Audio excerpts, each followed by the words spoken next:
ഒരു നല്ല റോഡിന് വേണ്ടി ഒരു നാട് എത്ര തവണ തെരുവിലിറങ്ങണം? ഇത് തൃശ്ശൂർ ജില്ലയിലെ കയ്പമംഗലം പഞ്ചായത്തിലെ ചളിങ്ങാട് ഈസ്റ്റ് ടിപ്പു സുൽത്താൻ റോഡാണ്. കുടിവെള്ള പൈപ്പിടാൻ വേണ്ടി ഒരു വർഷം മുന്നേ റോഡ് വിളിച്ചു. പക്ഷേ റോഡ് തിരികെ വന്നില്ല. മഴ പെയ്താൽ വെള്ളക്കെട്ട്, കുഴികൾ, ചെളി, വെയിലായാലോ ശ്വാസം മുട്ടിക്കുന്ന പൊടി. വീടുകളിലേക്കും കടകളിലേക്കും പൊടി, റോഡിലൂടെ നടക്കുന്നവരുടെയും യാത്രക്കാരുടെയും മേൽ പൊടി.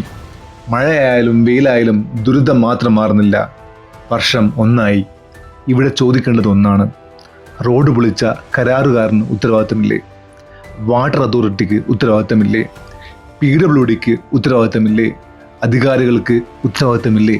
എല്ലാവർക്കും ഉത്തരവാദിത്തമുണ്ടെങ്കിൽ പിന്നെ ഉത്തരവാദിത്തം ഏറ്റെടുക്കാൻ ആരുമില്ലാത്തത് എന്തുകൊണ്ട് ഈ റോഡ് നന്നാക്കുന്നില്ല?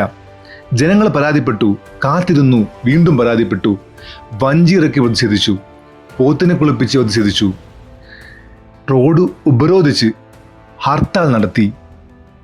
ഒരു റോഡ് നന്നാക്കാൻ ഒരു നാട് ഇത്രയും ചെയ്യേണ്ടി വരുന്നത് എന്തുകൊണ്ട്? ഒറ്റപ്പെട്ട പരാതികൾ മറഞ്ഞു പോകാം. ഒരു പക്ഷേ ഒരു നാടിൻ്റെ ശബ്ദം ഒരുമിച്ചുയർന്നാൽ അത് അവഗണിക്കാൻ എളുപ്പമല്ല. ഈ പ്രശ്നം പരിഹരിക്കാൻ വേണ്ടി നമുക്ക് ക്ലിക്കിൽ ഒന്നു ചേർന്ന് പരാതികൾക്ക് ശക്തി കൂട്ടാം. അധികാരികളിൽ അധിക സമ്മർദ്ദം ചെലുത്താം. ക്ലിക്കിൽ ജോയിൻ ചെയ്ത് നിങ്ങളുടെ പരാതി രേഖപ്പെടുത്തൂ. നമുക്കിത് ഒത്തുചേർന്ന് സോൾവാക്കാം. ചളിങ്ങാടിൻ്റെ ശബ്ദം ഒറ്റപ്പെടരുത്. ക്ലിക്കിൽ ചേരൂ, നമുക്കിത് സോൾവാക്കാം.